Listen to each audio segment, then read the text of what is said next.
Now, the General Secretary of the Fulanis community in Ghana, Barry Yakubu Musa, has called on the powers that be to do more to protect the lives of Fulanis in Ghana, just like any other citizen. He said he is surprised that after 24 hours, the Ghana Police Service is yet to issue a statement on the shooting incident at Zakoli.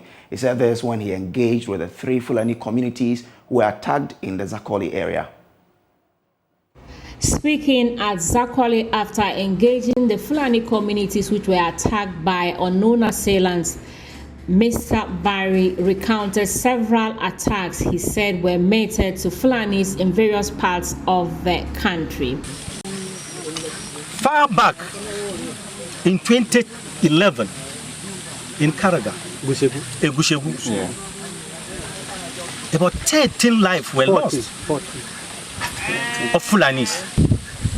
2012 in Gulumpi, about 25 lives of Fulani were killed, were lost. Then also come at Damango in the Savannah region. Then come again at Jema in the Kintampo municipal. In Potin in the central region, a rape case, if you can remember, last year, it raised alarm. A whole machinery of the Ghana police moved to Potin to raise down Fulani community down. About 7 houses were burnt down. Fulanis were arrested. He said there are bad nuts in every tribe and wondered why one single brush is used to paint all Fulanis when there are robbery attacks in Ghana. It's an unfortunate thing that is happening for we the Fulanis. Today the evidence is here for you to see. It is appalling and unacceptable. We have been pleading with the powers that be to do more to protect the Fulani lives. At least our life is also important, just like other lives.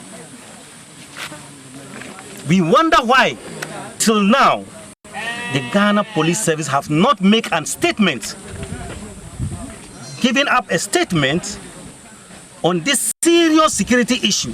We are appealing to the President, who happens to be the Commander-in-Chief of the Ghana Armed Forces, who happens to be the Chairman of the ECOWAS. We all believe the heads of the ECOWAS. Today, as we speak, we have 3 presidents who are Fulanis. We want to hear the President speak. And we are pleading to the Security Council, especially the Chairman, the Vice President, Dr. Mahmoud Baumia, who happens to be our in-law. He shouldn't forget, these same people who lost their life, they voted them to power. So the amount that they are losing, they should know that they are losing power. So we are pleading to the Vice President, as the Chairman of the Council of Security, the police force, should turn his eyes to see his accountants. The youth organizer of the Fulani group in Ghana, Ahmed Barry, cautioned that if nothing is done to stop these attacks, they would advise themselves. A crime that is being committed elsewhere, must it be like the suspect should be Fulanis? You haven't seen whoever has killed somebody or any atrocities happening somewhere, you put it on Fulanis. We are putting this straight to the national security and then the government. The government should stand up and come to our aid, or else we will advise ourselves. What is happening to the Fulani community is uncalled for. 8 lives lost just yesterday. Some were burnt, roasted. Can you imagine? Are we animals? Excuse my language. We are very, very angry. We, the Fulani youth, will not stand for this to continue happening to us. Any long-distance commercial bus leaving Accra to any part of the country will have someone act as spokesperson throughout the journey. His job will, to, among other things, prompt the driver of indisciplined conduct in the course of the journey and to report to the nearest police barrier for quick response to avert preventable road accident.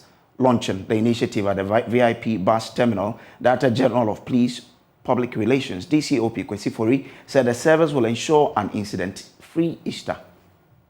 3 months ago, the Inspector General of Police and members of his administration paid a working visit to the Kwame Nkrumah Circle, visiting 8 unions, met 8 unions for the first time, and also extended his visit to the VIP transport yard. And following mutual discussion between the executives of the transport union and the IGP pledged that before many days, his administration will introduce passengers spokesperson project. Among other things, it means that every movement of the VIP buses to other parts of the country will have a spokesperson, and that spokesperson will be appointed by the passengers themselves, and the coordinating agency will be the VIP. And this is a prototype, an initiative being put forward to be extended to other transport organizations, movements, and unions. It's simply to stop road carnage and accidents on our roads. So, distinguished ladies and gentlemen, the executives of the VIP, the media, this is the Midday lunch. General Manager of VIP Bus Service, Adakare Frimpong Manso, welcomed the initiative, but is warning against interference. December 2021, VIP transport has not recorded a single incident on the highway. We have also assured the general public that come this Easter, bearing in mind any unforeseen contingency, we expect that VIP will not record any incident. So, having to bring about a spokesperson on board the coach, this is a very laudable program, to the extent that we want our drivers and our drivers' mates to be well aware of their circumstances whilst they are in charge of the coach. And incidentally, technically, we would not want our drivers to be distracted whilst they are in charge of the coach. But at the same time, VIP is a law-abiding company, and VIP is conscious of safety of the public. Thereby, whenever anybody boards a VIP transport, we expect to travel with the person in humility and with respect. So whenever a bus moves and we elect a spokesperson, VIP is going to collaborate with the Ghana Police Service to ensure that amongst the passengers, a VIP buses either is a 30-seater or a 50-seater. Either of the two seating configuration, VIP would assist the Ghana Police Service for us all to agree amongst the 50 passengers or the 30 passengers, one to become the spokesperson for the day, and then we would assure the person to be on the seat number 3. So let's find out the situation at bus terminals as the country observes the Good Friday today. Here are some travelers. I'm from Kumasi. Live bread and buttered in Kumasi, but then work took me to Accra. So during festive season like this, we like to take the opportunity to catch up with friends, family, bond, and then make merry and all that. That's why I want to go relax, chill with friends, and then come back and hustle again. I'm a pure Afro person. So it's about Easter, and in Ahafo, we have a lot of places that we'll go to. We have the Membo, so Mem, to be specific, is a place blessed with a lot of resources. And then this Easter, they are organizing a program on the Membo. So as an Ahafo indigene, I just can't stay back. I need to go back and promote Ahafo, promote Mem, so that as a new region, people will know that we have something better there. Like the calls they are doing, Mem is even better than call, just that it hasn't been hyped so much. So as I'm going for the Easter, I'll also ask people to come and visit MIM, visit Ahafo, and see the true things there. If they want to know, they can even go on Facebook, visit MIM Ahafo. They will know the tourist destinations and the festive occasions that goes on during these times. Yeah. When you talk about MIM, the first thing that comes to your mind is the Smonchament. And the second thing that comes to your mind is the forest. But there are mountains there. And on top of the mountains, there are buildings, there are swimming pools, and then it is a place where it's cosmopolitan. Everybody is there. And so, on these occasions, when you go, there are a lot of nice places to visit. There are musicians like Patapa and the rest. They come there to perform, and all over Brong and Ahafo region, they come there to enjoy the occasion. So the forests are there. There are lakes there. There are a lot of opportunities for tourist investments also there, and the people are taking advantage of all this to promote it so that, you know, people will get jobs, the economy will grow, and the place will become bigger and better, like Accra that we find. Source land, God has blessed Ahafo with people, with resources that we need to promote to develop the place. There will be a time, if we promote it well and then the investments go there, people go and see. Maybe we may not depend on government anymore. Are you going there alone? I'm going there with my family. My family will meet me there. There are a lot of people that I've told, and they are all meeting me there. When is the family joining? Oh, hopefully tonight we'll all meet. When I get to Kumasi, I just move on and go. And there is one thing. People haven't taken the pains to travel to the place. As you go, you see the forest. Nature is so beautiful over there. And you love nature. If you really love nature, visit Ahafo. You wouldn't even want to come back.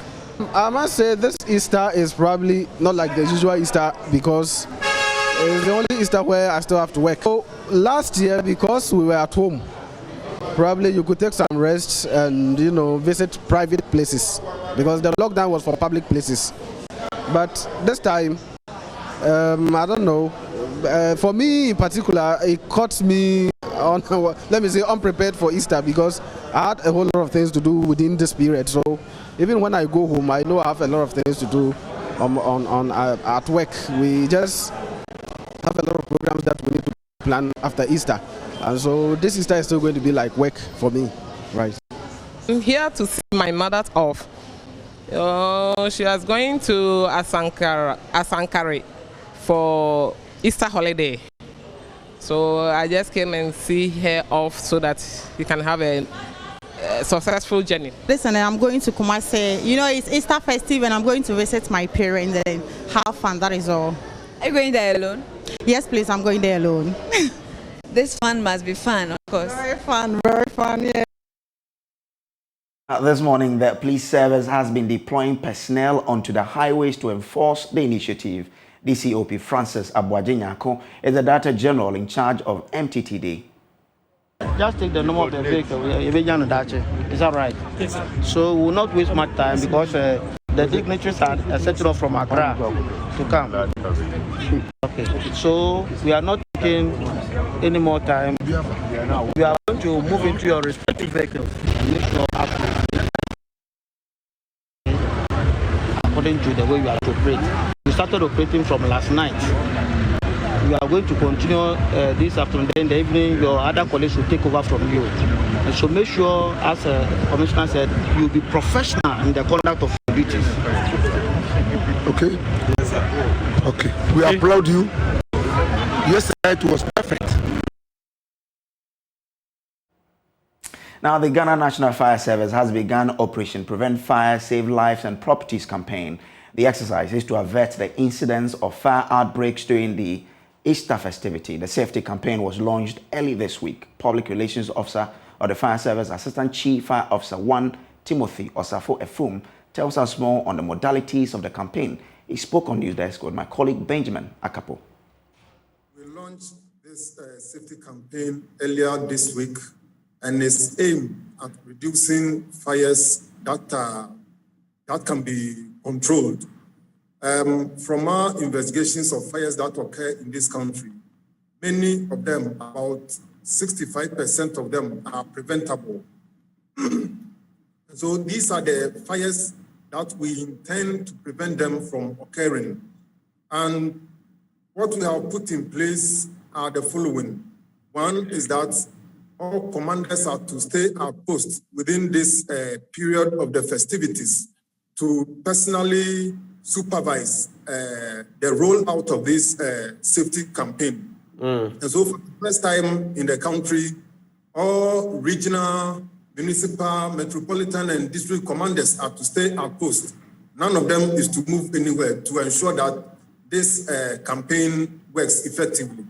Second is that we have repaired all broken down fire tenders and put them readiness for any eventuality. For areas that the fire tenders could not be repaired as a result of unavailability of spare parts, we have put in contingency measures to ensure that if there is any incident in those places, we'll be able to quickly get there and give the necessary help. Then again, we already have market campaign teams that are already in place. We have reinforced those campaign teams. And also we have formed task forces. And these task forces are to ensure the enforcement of fire safety regulations in public places of congregation. So we are also rolling out education in public places, including crusade grounds, churches, mosques, lorry parks, etc., where people congregate at this particular point in time. Prevent fires. Now, I have hope of great times soon. That's according to the President, Akufo-Addo, who is giving assurances that government is working hard to overcome Ghana's economic challenge. The country is currently experiencing a surge in inflation, with the Ghana Statistical Service pegging the figure at a record 19.4% as of March 2022. However, in his televised Easter message, the President is urging Ghanaians to have hopes of better times. In the face of the current difficulties confronting our nation, I admonish all of us to be inspired and guided by this promise of salvation. I ask respectfully all of you to continue to have hope of great times soon for our country. The government is working hard to restore our nation back onto the path of progress and prosperity, a path on which our nation was charting before the onset of COVID-19, whose negative consequences have been further exacerbated by the effects of the Russian invasion of Ukraine.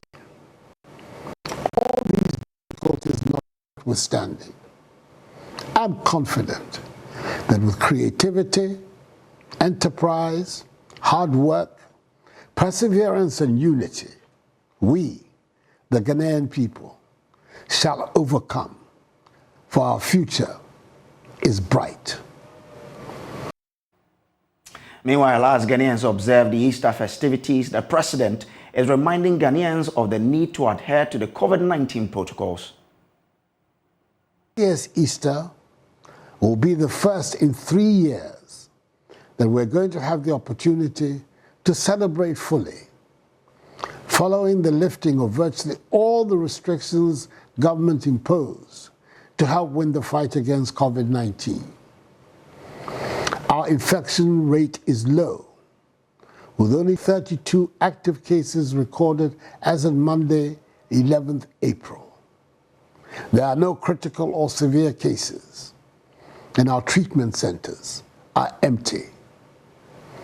I appeal to each and every one of you, notwithstanding the lifting of the restrictions and the good news about infections, to continue to live responsibly and safely, so we can all play our part in building Mother Ghana. Now, government is assuring school authorities of senior high schools in the Central Region that a lot is being done to address their infrastructural needs. Central Regional Minister Justina Marigodasan says government is not oblivious of the challenges the schools are grappling with, and they would rise to the occasion to help deal with them. The Regional Minister gave the assurance when she joined the MP for Infantiman, Ophelia Hayford, to donate desk to Infantiman Girls SHS. There's more in this report. The population of infantiman girls is hitting 6,000, with many girls pressing to be admitted to the school. But the school has infrastructural needs to grapple with in order for smooth academic takeoff. Based on the school's plea for support, the Central Regional Minister, Justina Marigold-Assan, and the MP for Infantiman, Ophelia Mensah-Hayford, went to the aid of the school and gave them some desk for smooth academic takeoff. Central Regional Minister Justina Assan assured the schools in the region government was doing a lot to meet them at the point of their needs. The headmistress called the MP and myself that she needed some desk to augment what she already has in the school. Thankfully, when I called the MP, she quickly put together some amount of money. I also supported, and we've been able to giving her 50 pieces of furniture to support her. She also told us she needed some beds. We've started the process of getting her some beds together with the MP, and I know very soon we'll come and do the presentation to her. Government is doing so well, a lot, and looking at the number of girls that has been placed here, it's quite a number, huge number. So the existing facilities will suffer. So there is a need for us to quickly come to her aid and support her to ease that pressure on her. When I listen to her and the number of students presently in the school, I think getting close to 6,000. It's quite a stress on her. MP for Infantiman, Ophelia Mensah-Hayford, says in as much as many people want to attend the grade A schools in the region, the standards have to be kept and not compromised. All the good schools and the grade 1 schools are within Infantiman, the central region, and then the whole thing is about infrastructure. It makes learning easy and a serene environment. And I know everybody wants to come to Infantiman girls and all the good schools within Infantiman. So we want to maintain our status, to maintain our standard, and then we want to make the children also feel comfortable. They can't be sharing desk while studying. So we thought of helping them get the very infrastructure that will make studying effective and then comfortable. Headmistress of the school, Phyllis Atta Simpson, thanked the two for a good job done and asked for more to augment what they have. We appealed to the minister and the MP, and thank God they brought us some mono desks, which we are going to use when the students return from the break. We have some interventions in the school. Yes, where we have the comfort that supports the needy girls, not all of them, some of them, or most of them. And then we also keep some of these items, we buy them, and then when the need be, we give it to the girls to use. Reporting for Joy News, Richard Kwejenyakon, Cape Coast.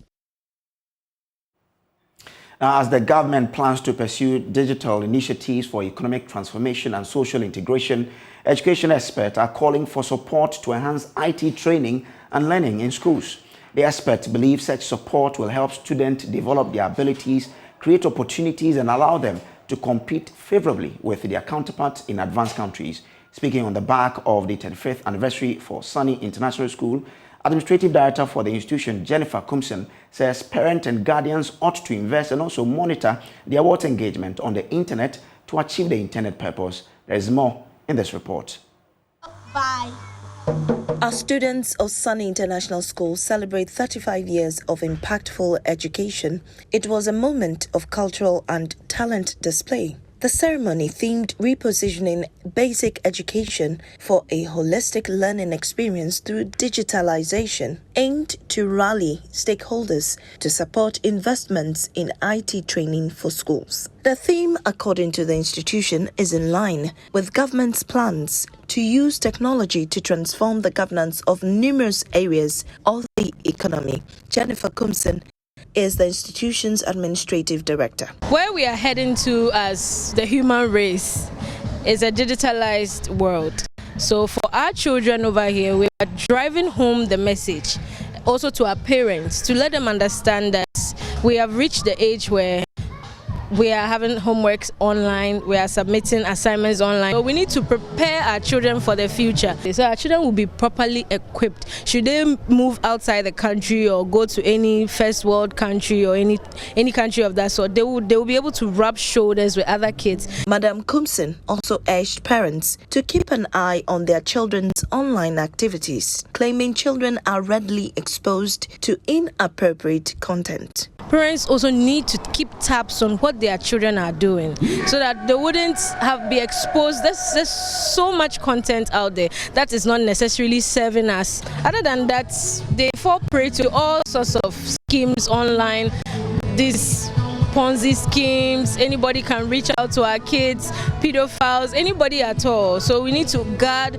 our children. Augustus Mengel, an educationist, also encouraged stakeholders, particularly parents, to invest in the effort describing technology as tomorrow's wealth. Now you realize that the teaching and learning process is very simple. That is going to be tomorrow's world. So if you don't help your child to come along with it, then you are making the child suffer. The child will suffer in the long run. So parents will have to invest to enable them go along with it.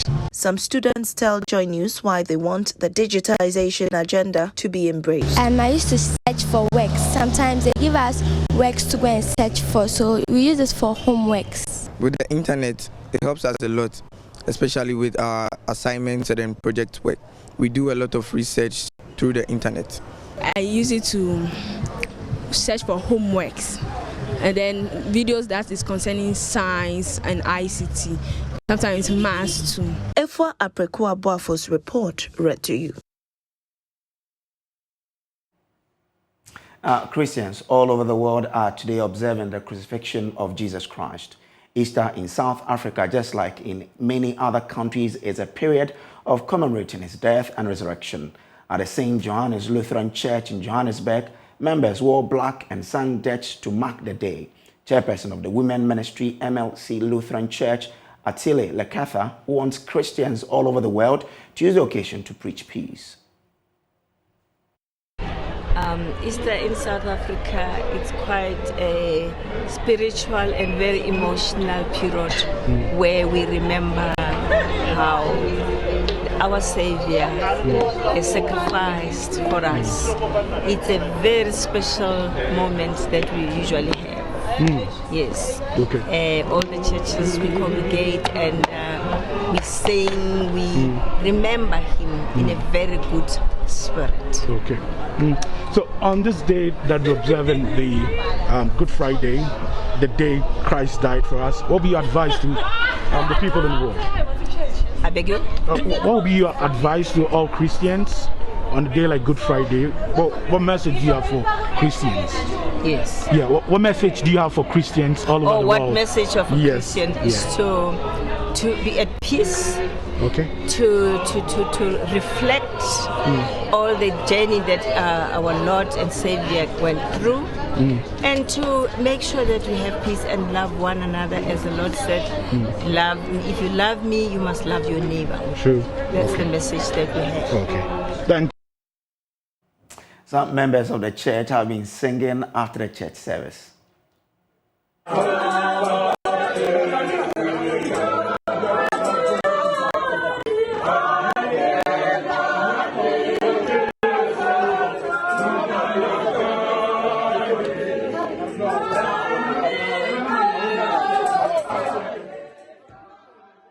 So those were some very beautiful songs there in South Africa. Joining us through Zoom from South Africa is my colleague Maxwell Agbagba. He has been monitoring how Good Friday is being commemorated there. Max, what can you report? Well, Brace, I'm still at the St. Johannes Lutheran Church here in Johannesburg, and the second service is actually happening right now. And the general message going visiting some churches here in Johannesburg has been about forgiveness. So for many of the churches that I visited here in Kempton Park, I was also at Sandton. I also visited some churches, in other neighboring parts of Kempton Park. And the general message, the common denominator is forgiveness. many of the preachers who have been preaching are saying that indeed Christ died on the cross for our sin. And the least that we can do to appreciate that sacrifice that he gave us as a people is also, to forgive.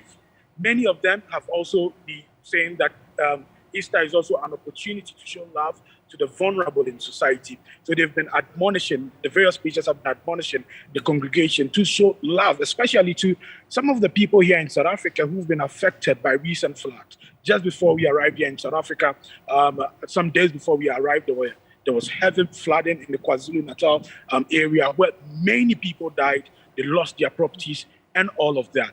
Many of the preachers here in South Africa have been using the occasion of Easter to urge, the residents here, to urge South Africans here, to urge visitors here to visit the community that was devastated by the deadly floods, to show them love as a mark for Easter.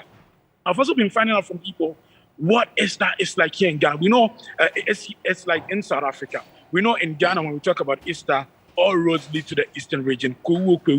They say. A man I've been interacting with here has been telling me that, for South Africa, they pay more attention. The celebration of Easter is actually bigger than Christmas. He says this is the time where you find, urban suburbs like Johannesburg, empty.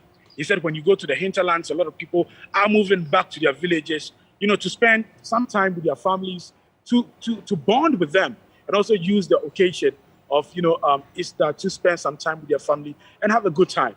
So right now, I'm living here at the church. We're going to Sandton, where we know that a lot will be happening at the Nelson Mandela Square. A lot of activities happening this evening, I'm told. So we're going there. We'll be bringing you all the fun from South Africa. Praise.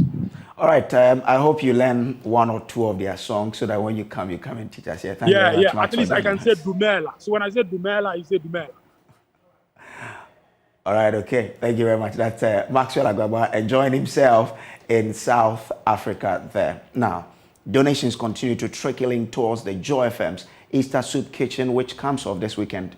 The Joy FM's Easter Soup Kitchen targets to feed over 2,000 less privileged persons in some part of Accra and forms part of Joy FM's yearly corporate social responsibility. Team leader for Little Cow Consulting Limited, Ndidi Fojo, who donated crate of eggs, said it is in line with their campaign for the vulnerable in society to have access to nutritious meals. Hello, my name is Ndidi Fojo. I'm here with Stephen Lamte, and we are here to donate some crates of eggs to the Joy FM Easter Soup Kitchen. We are here today because we are running a campaign called the Extra O campaign with the Ghana National Egg Campaign Secretariat on behalf of the American Soybean Association and the World Initiative for Soy and Human Health. We chose this partnership because eggs are a very good nutrient source for everyone, especially women and children. And women and children forming the larger part of the vulnerable group, we believe the Easter Soup Kitchen targeting these groups would be beneficial for our campaign. We are spreading the message that eggs are good for everyone, especially women and children, and you should eat an egg today. It will be a very awesome day here on Sunday as we feed over 2,000 less privileged people in society. But we'll take a quick break here for business. We'll be back with more.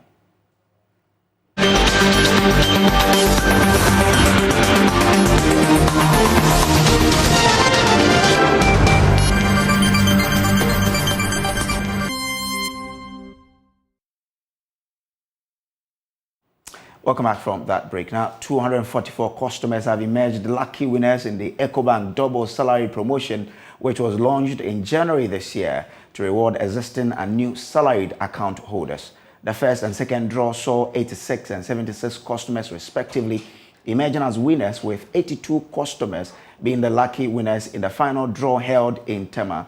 In an interview, Executive Director of Consumer Banking of Ecobank, Dr. Edward Botwe, says the promotion was a way of appreciating their customers. Correspondent Kwame Yanka has more in the following report. This year, Ecobank Ghana launched the 3-month double salary promo to reward existing and new salaried account holders to enhance customer satisfaction experience. Prior to the third and final draw in Tema, Ecobank Ghana, under the supervision of the National Lottery Authority, NLA, held 2 separate draws where 86 and 76 customers respectively emerged as winners. As done in earlier ones, NLA obtains and validates data of customers and runs the necessary process before genuine winners could emerge. In an interview, Executive Director of Consumer Banking of Ecobank, Dr. Edward Butchie says, despite the promo ending, there are other benefits with the salary account. So I'd say to individuals who are not yet account holders of Ecobank, this is a time to make that switch, or this is a time to join the Ecobank group, because there are lots of things coming up, even from now till the end of the year and as we go forward. You can measure that in various forms. One, we are very happy to have been able to reward our customers. We've had lots of customers sign onto the account that we are offering. So in terms of new customer additions, we've had lots of that. We've also had customers who've come back to activate the account that were dormant. We've also had people that, yes, the accounts were active, but we've not rewarded them in any meaningful way. So really, this was a way to say thank you to that customer base. Meanwhile, Dr. Edward Butchie says there are more exciting products for existing and potential customers before the year ends. This will not be the end of the product. The account is still available all the time to individuals who want to open an account with us. So really, this is not the end. In terms of the promotion, however, this is the last of the promo for this particular series. But as we always say in Ecobank, I mean, we always come up with new things. So I'm sure the next time we will be talking about something else. But you can trust that there'll be new activities that we'll always come up with. Some anxious customers of the bank were present to witness the final draw.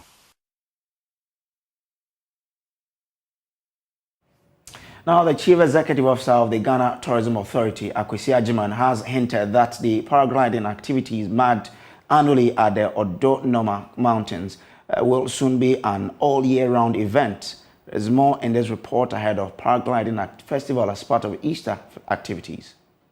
Ghana Paragliding Festival is an annual event held during Easter. Seasoned pilots from around the world are invited to fly hundreds of people during the 3 to 4 day event at Oduanuma Mountains in Kwewu Etibie. The event has over the years flown thousands of people and given them memorable experiences.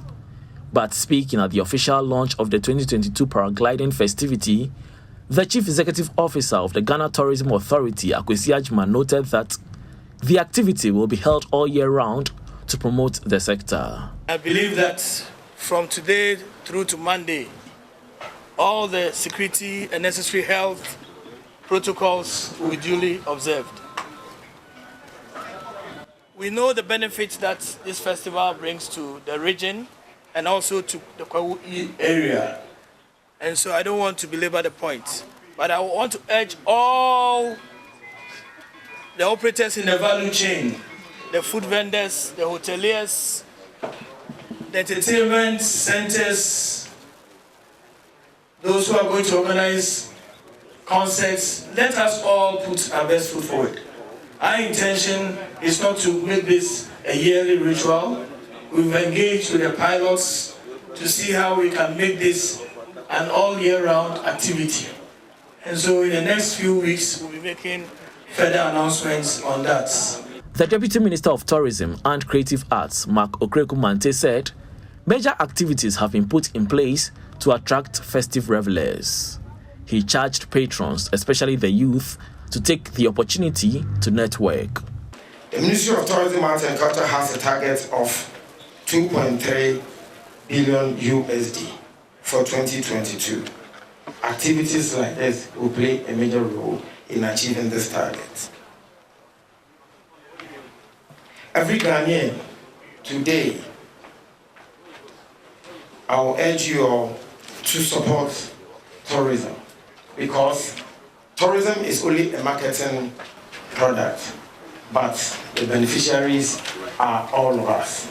And so we should have an interest, whether you work at a hotel, a taxi driver, you cook, everything, because when the tourist comes in, everybody has a chance of benefiting. And that is how we are pushing to make tourism the #1 contributor to the GDP of Ghana. However, the Municipal Chief Executive of Kowu South Municipality, Emmanuel Ofori-Atta Sr., expressed joy of the coming back of the paragliding festivity after the break. In the year 2020, when the region was preparing for its annual homecoming and Easter celebration, the country was hit with the deadly coronavirus COVID-19. Since then, it has been 2 long years the Kowu Easter Festival was celebrated.